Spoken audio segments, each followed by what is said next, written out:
I'm just trying to let you see that what they call democracy in Africa, especially in West Africa, eh, it is the direct, it's what you call the subversion of the will of the people in a way without using gun. It's also cool. A lot of them were not elected. A lot of them.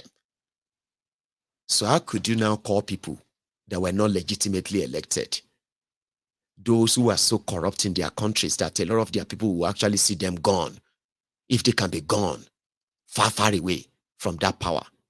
In Africa, how could you now call them to come in and, condemn what is going on in Niger Republic, when in fact, the Nigerians themselves, they are happy enough that they are hunting their politicians and beating them? I can show you some of the videos. They are graphic. Just so you know that when people get so frustrated so much, like what you are facing in Nigeria, any help at all, anyone at all, can sometimes, it can be momentary, like a temporary, it will show to you that when people have that kind of chance, they don't miss. In Niger Republic, beating them up like wherever they see them, stoning them. And they are kind of doing their own rally in their country right now, that the military has managed to help them kick out the kleptocrats, the kleptomaniacs parading themselves as leaders. There are also, of course, you see propaganda now. Propaganda like, the president of Niger Republic wants to stop France from taking their gold and their whatever. And that is why they send another. No. The whole truth, see, 2, 3 truth can coexist. Sure you get? 1, 2, 3, 4 truth can coexist together. If France is taking the mineral resources of Niger Republic and all their wealth, and their criminal democratic leaders are just there to take their share, enough to the point that their people have become so poor, very poor,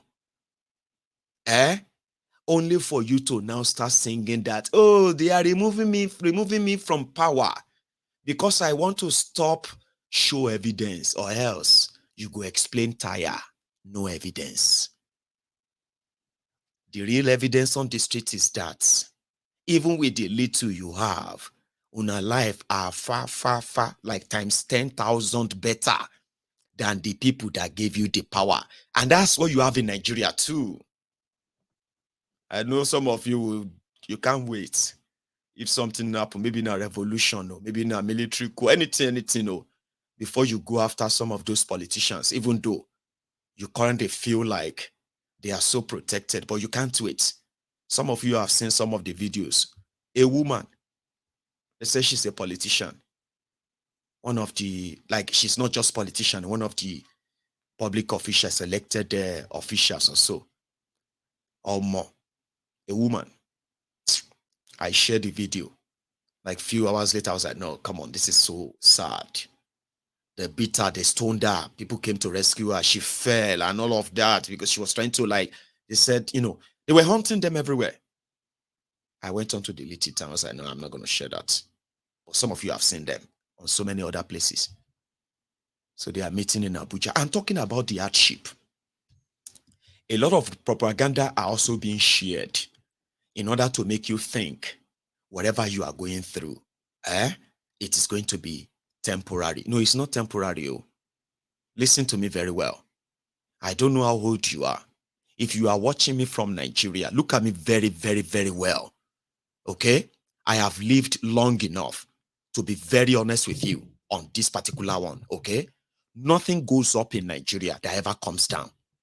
The declaration that that's sort of a jacked up your cost of living today in Nigeria.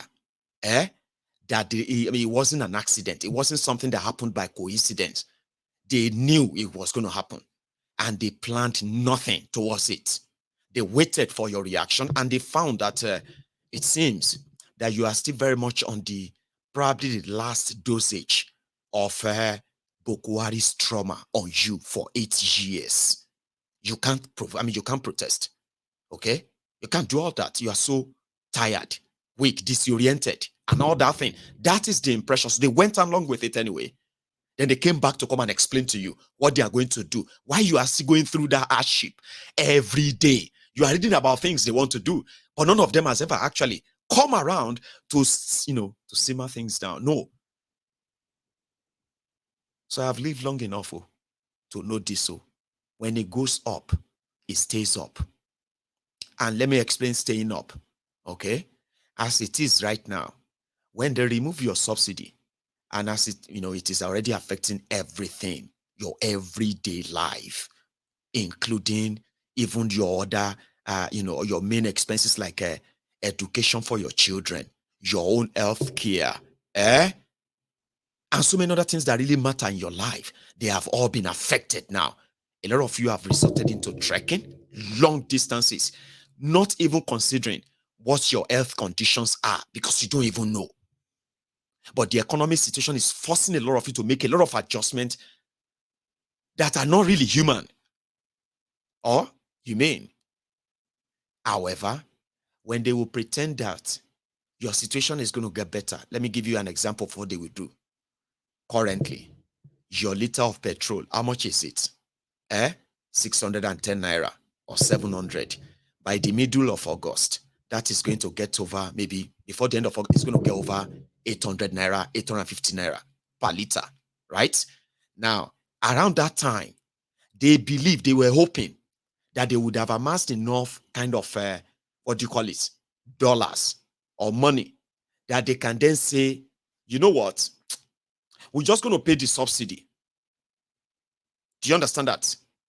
And that would be you back on that threshold, but you will never be back to 165 naira per liter again, ever. You will never go back to that. So when they start paying the subsidy, which is going to be what they are going to do, when they start paying it again, they will say, oh, a liter of petrol has now come down to 600 naira or 550 naira. Now, remember, this is still pretty much like a 300% increase to what you used to pay, right? When they say they remove the subsidy, but they will return it. But when they will return it, they will pretend that they are returning it slowly so that they cut the price, but it will stay there. And that's how everything else will stay. Okay? They are already saying they are adding 10,000 naira to the salaries of estate workers.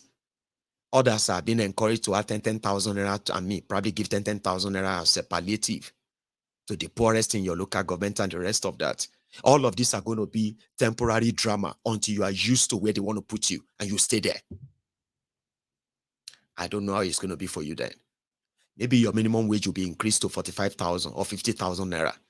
They are saying they want to increase your, muting. They want to increase your minimum wage to what? 200,000 naira.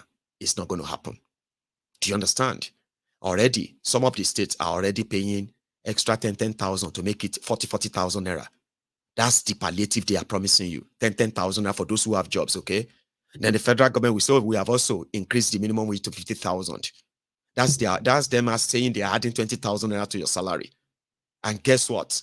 By the time this whole thing comes down, you realize that the devalued naira, no matter how much, even if they increase your minimum wage from what it is right now to 500,000 naira, they are just putting more trashy paper in your pocket and putting some bogus number on your screen, the screen of your phone app or bank app.